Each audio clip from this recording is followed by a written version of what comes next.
سلام دوستانو، یو ځل بیا ښه راغلاست. د درس په لړۍ کې دا ځل موږ د کویک اکسس ټول بار په نوم باندې کمانډ تر پوښښ لاندې نیسو چې په ډېرو مواردو کې موږ دغه څخه استفاده کوو.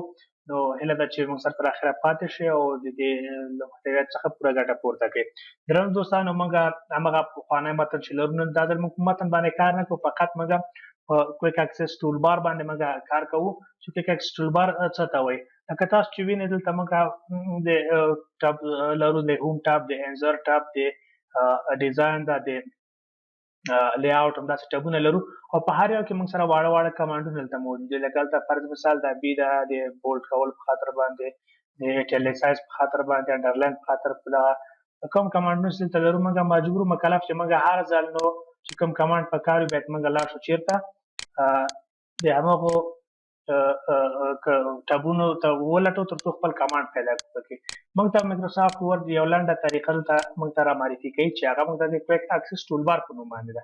کویک اکسس ټول بار تاسو چې وینئ دغه د سکرین په دې پورتنۍ کونج کې موږ سره څه دی وړوکی بټن دلته موجود. دلته موږ بعضې بټن دلته ګورو، تاسو چې په دې یو ایکن باندې درېږئ دا سیو ماته ښیي، یعنې سیو دلته هم شته، دلته هم موږ د سیو کمانډ لرو.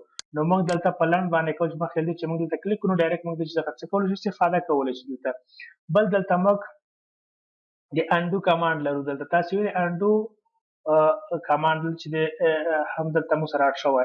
دلته موږ بل کمانډ د ریپلیس یا د ریپیټ ریپلیس کمانډ لرو. دلته فرض مثال بل دلته موږ څه لرو، کسټمایز کویک اکسس ټول بار.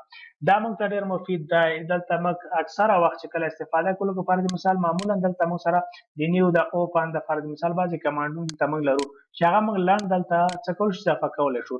تاسې وینئ دلته سیف کمانډ چې دلته کله دا ټیک مارک په بغل کې موجود ده نو هغه هم دلته موږ سره څه ده فعاله ده، او د اوپن او د نیو کمانډ موږ سره غیر فعاله ده.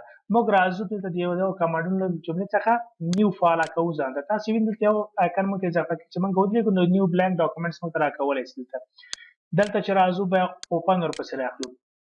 دا راز موږ کولی شو چې کم کمانډونه موږ ته ضرور دي هغه ټول ته څنګه کړو دلته نه راواخیستلی. دلته پکې چې دا دلته راځو فرض مثال دلته موږ بعضې کمانډونه چې هغه دلته موږ ته په د لاسرسي وړ نه دي نو موږ ځو د مور کمانډز ته باندې کلیک کوو تر څو موږ خپل څه وکړو کمانډونه دلته پکې اضافه کړو چې هغې ته فقط یو سر وهو ورځو بېرته زیات کار په باندې نه کوو. مور کمانډز باندې کلیک کوم، فکر وکړئ هغه کمانډ چې زموږ په کار دغه دلته موجود نه ده. مور کمانډ ته زه ځم چې هغه څه کوم کمانډ را اضافه کوم. دلته مور کمانډ ته چې موږ راغلو موږ ته یو وینډوز دلته خلاصیږي چې دلته ګوره کویک اکسس ټول بار په نوم باندې موږ ته څه دی یو څه معلومات دلته موږ سره شریک شوي دي یا دلته موږ سره یو ټاب انتخاب شوی په اتوماتیک ډول باندې. ګوره ټول ټابونه دلته موجود دي، فقط موږ سره دلته یو ټاب بل اضافه شوی ده او هغه انتخاب ده چې په دې کې موږ کولی شو دغه کمانډونو څخه موږ یو کمانډ څنګه کړو اضافه یې کړو. فرض مثال موږ دغه ده فارمټ پاینټر چې دلته هم موږ ځان سره لرو، دا هم زه اخلم اضافه کوم په کویک اکسس ټول بار ته چې دا باندې کله کلیک وکړم فقط اډ ورته ووایي. دلته چې اډ مو ورته ویل دلته راځي څه کېږي اضافه کېږي.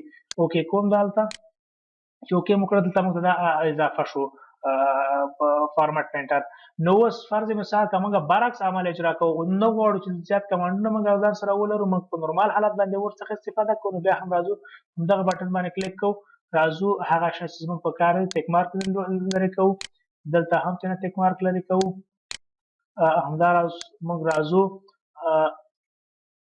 مور کمانډز ته. په مور کمانډز کې موږ فقط کوم شی چې موږ اضافه کړی و فارمټ پاینټر هغه باندې کلیک کوو او دلته دوه بټنو کې د اډ نه د ریموو بټن څخه استفاده کوو او اوکې کوو. تاسو دلته وګورئ دا کمانډ غایب شو. نو دا و د کویک اکسس ټول بار لنډه معلومات. دوستانو هیله ده چې موږ سره پاتې شئ او د موږ له ویډیو له محتویات څخه پوره ګټه پورته کړئ. مننه، ښه وخت، ښې چارې.